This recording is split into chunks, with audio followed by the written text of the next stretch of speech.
د اقوام متحده د ینګ لیډرز SDGs 2020 چې کوم دی نو د هغې سلیکشن شو. دا 1000 اپلیکیشنز هغې ته UN ته میلاو شوي وو چې په هغې کې د 172 کنټریز نه چې په هغې کې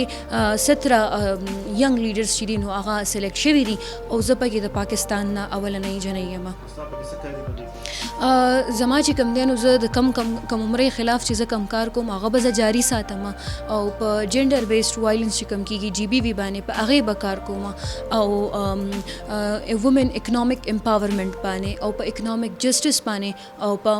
کوالټي ایجوکیشن باندې معیاري ایجوکیشن باندې او د جنکو په حقوق باندې به کار کوم مخې ته.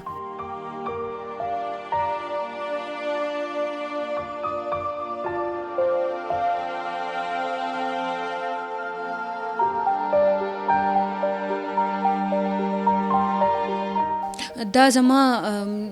دا چې کوم دي نو دا 4-5 SDGs چې کوم دي دا زمونږ وس چې کوم دي نو دا زمونږ SDGs دي ګولز دي چې دا به موږ د اچیو کولو کوشش کوو او د دې بوس باقاعده ورک پلان جوړو او ښه باقاعده به په دې باندې کار کوو مخې ته.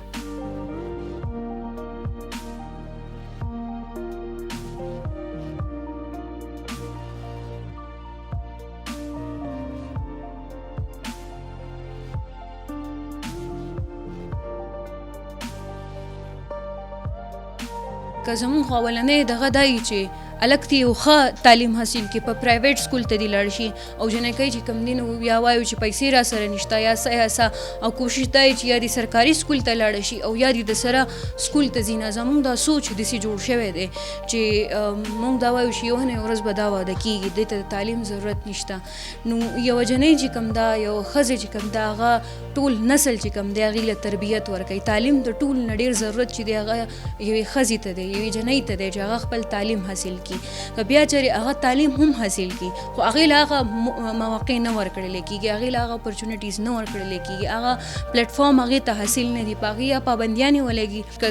تعلیم یې حاصل کړی نو دا به یا جاب به نه کوي نوکري به نه کوي یا مخې ته چې هغه بزنس کول غواړي نو هغه دې ته د دې اجازت ولم نه ورکوي چې یا به دا بزنس کوي یا څه او که یا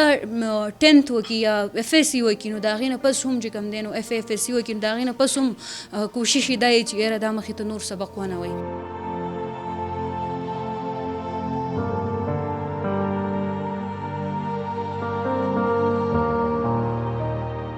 اصل کې خبره ټول زموږ د مایند سیټ ته زموږ د ټولو د سوچونو ده خاص کر مور او پلار له دا پکار ده چې هغې ته اجازت ورکړي چې هغې خپل تعلیم حاصل کړي خپل هغه سوچ چې کم دی کم آیډیاز چې د هغې سره دي هغه اپریشیټ شي او هغو له اجازت ورکړي چې دوی خپله راوځي او خپل هغه آیډیاز او هغې له ښه دغه ورکړي څه ورته جامه ورته واچوي.